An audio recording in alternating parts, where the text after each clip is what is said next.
After watching this, you'll understand why the dating market has completely collapsed, and you won't be able to unsee it.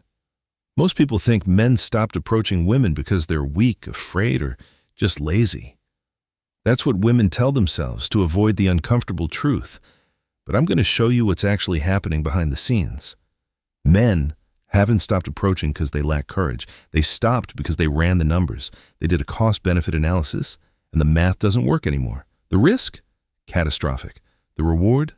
Minimal. And the entire system? Rigged from the start. You're not crazy for noticing the shift. You're just paying attention. Here's a simple test. Go to any coffee shop, any bar, any public space. Watch the interactions between men and women. Notice something strange? Men don't make eye contact anymore. They don't smile. They don't initiate.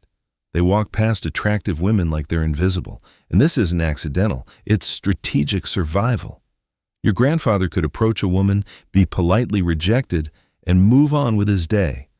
No drama, no consequences. Just a simple no thank you. And life continued. But would you try that same approach today? You risk being filmed, posted online, called a predator, and having your reputation destroyed before lunch. The game changed. The rules were rewritten, and smart men adapted by refusing to play. Over the next few minutes, I'm breaking down the 6 brutal reasons why approaching women became a losing game. These aren't opinions. They're observable patterns backed by real data and real stories. And once you see these patterns, you can't unsee them. Let's start with the biggest shift that changed everything overnight. Social media destroyed whatever balance still existed in dating. And it happened so fast that most people didn't even notice until it was too late. Here's what's really happening. Every woman now has constant validation from dozens of men. Hundreds, if she's even remotely attractive. Attention is pouring in 24/7 from every direction.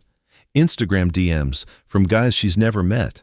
Facebook messages from old classmates are shooting their shot. Snapchat notifications from men orbiting her, hoping for a chance. Her phone is an endless stream of male interest delivered directly to her pocket. She's drowning in options at all times. So why would she care about you approaching her at the grocery store when she has 47 unread messages waiting? Why would she give you her attention at the coffee shop when she can browse hundreds of men from her couch? Your in-person approach can't compete with the digital buffet she carries everywhere. You're asking her to eat a sandwich when she has an all-you-can-eat feast at her fingertips. I watch this play out constantly. Women are scrolling through dating apps while sitting at bars, actively swiping while surrounded by real men in the actual physical space. A guy tries to start a conversation, and she barely looks up from her phone. One client told me he approached a woman at a party. She seemed friendly, standing alone, all the signals that said approachable. He introduced himself, started talking. She mumbled, "I have a boyfriend," without making eye contact, and went back to scrolling through Instagram. She didn't have a boyfriend. Mutual friends confirmed it later.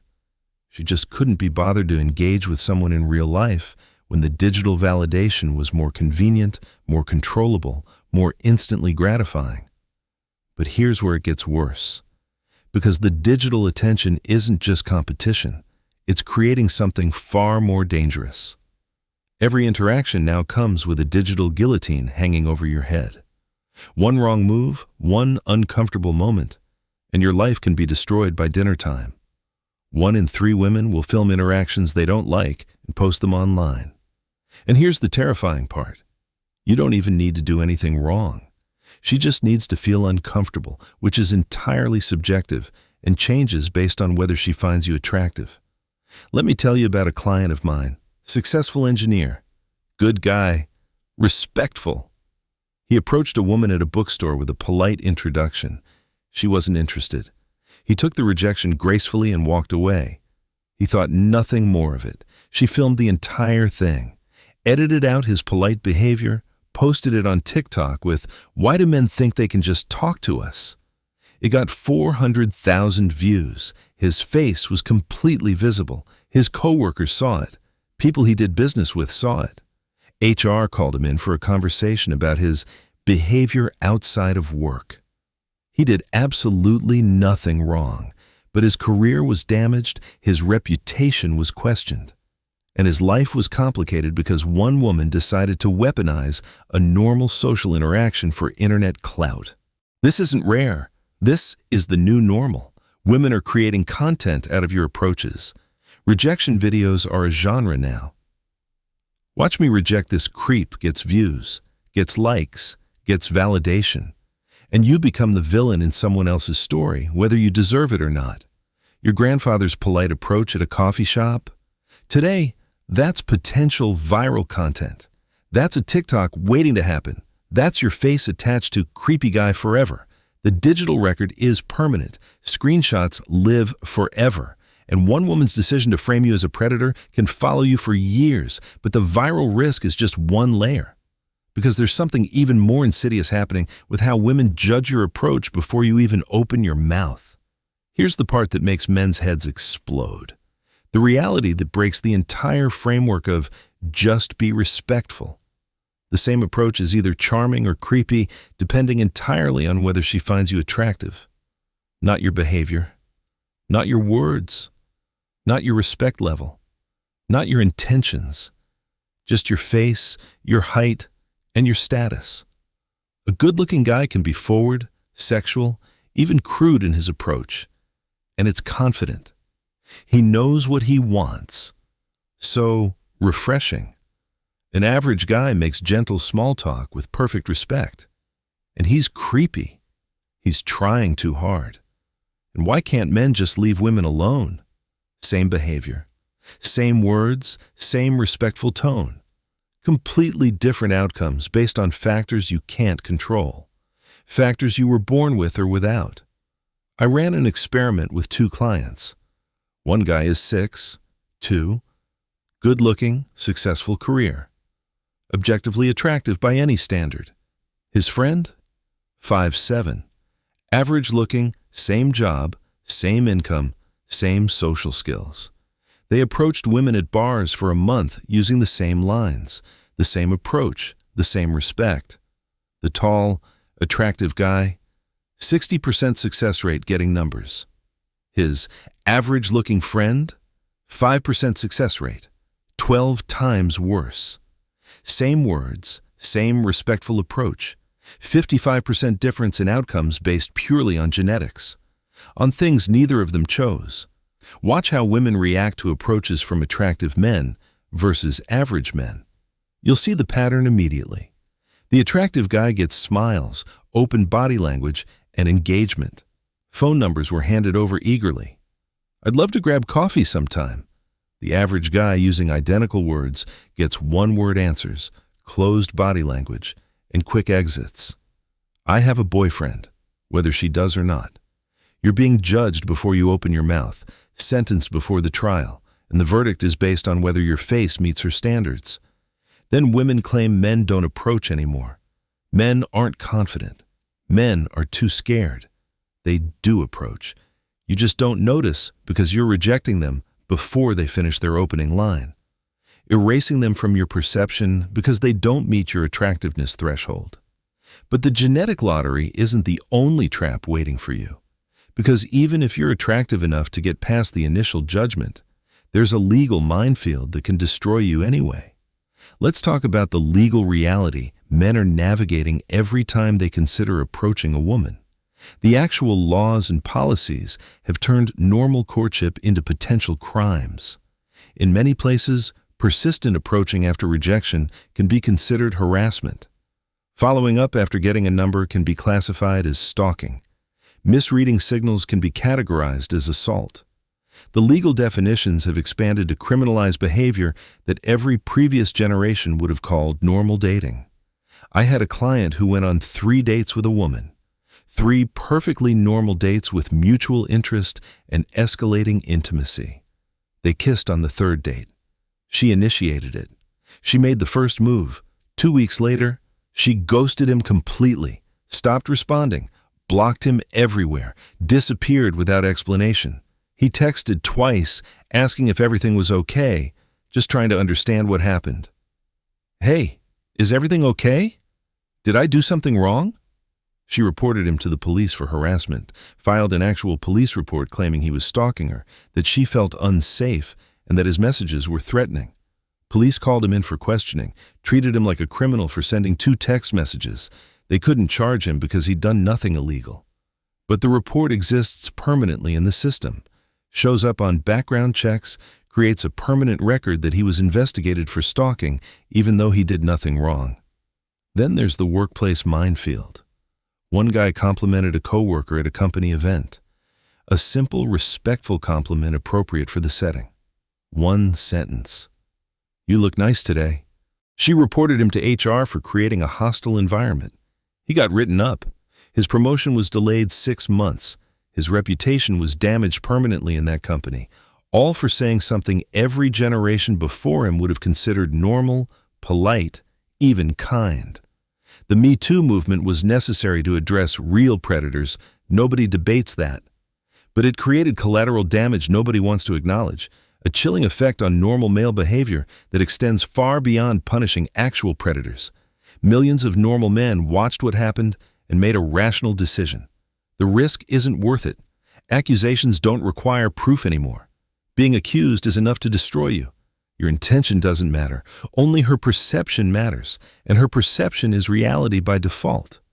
And her perception can change years later when it becomes advantageous to reframe normal interactions as harassment, when destroying you becomes useful to her narrative.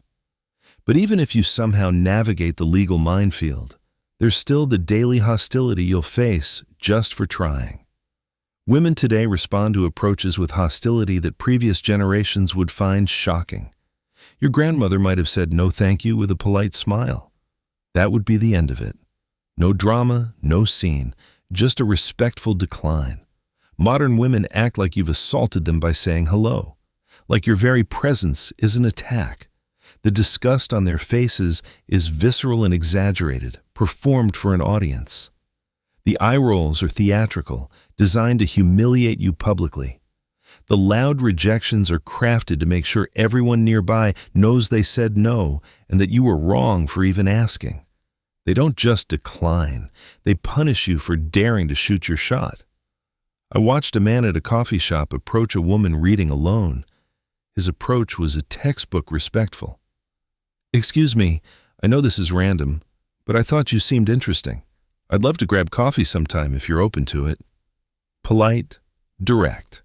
Gave her an easy out. Her response? She didn't even look up. Just said, "Ew, no," loud enough for the entire shop to hear. Made sure everyone knew how disgusted she was by his interest. But here's what makes it impossible. Women's standards have become completely detached from reality. The average woman now expects above-average men as her baseline. Everyone, regardless of what they bring to the table, thinks they deserve the top 20%. I counseled a woman recently who couldn't understand why she was single. She was 36, significantly overweight, in serious debt, worked retail, and lived with roommates. No assets, no savings, no particular accomplishments. Her requirements? Over 6 feet tall, makes over $100,000, physically fit, no kids, but wants kids, emotionally available, and ambitious. I asked what she brought to the table that would attract that caliber of man. She got angry, offended by the question itself. I shouldn't have to bring anything. I'm the catch. The delusion is complete. The entitlement is absolute. And men see this mismatch everywhere they look. Let's talk about the actual math.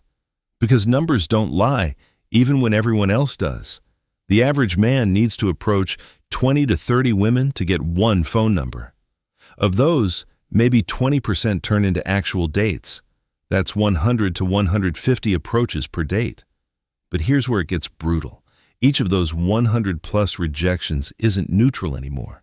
Each one carries a potential catastrophic downside. Public humiliation, social media exposure, reputation damage, being labeled creepy, having women warn each other about you like you're a predator. And the reward for winning? A first date with someone talking to 5 other guys who has unrealistic expectations programmed by social media and who will ghost you after you spend $200 on dinner because she didn't feel a spark. The incentive structure is completely broken. Men didn't stop approaching because they're weak. They stopped because the system became hostile. The risks became catastrophic. The rewards became worthless.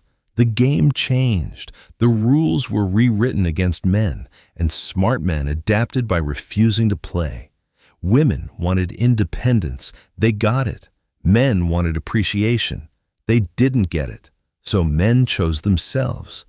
The dating market collapsed because one side changed all the rules and is now confused why the other side stopped playing. That's the truth nobody wants to say out loud. If this opened your eyes to what's really happening, hit that like button and subscribe. Drop your experiences in the comments. I read everyone. Share this with someone who needs to hear it. The algorithm buries content like this, so your engagement matters. See you in the next one.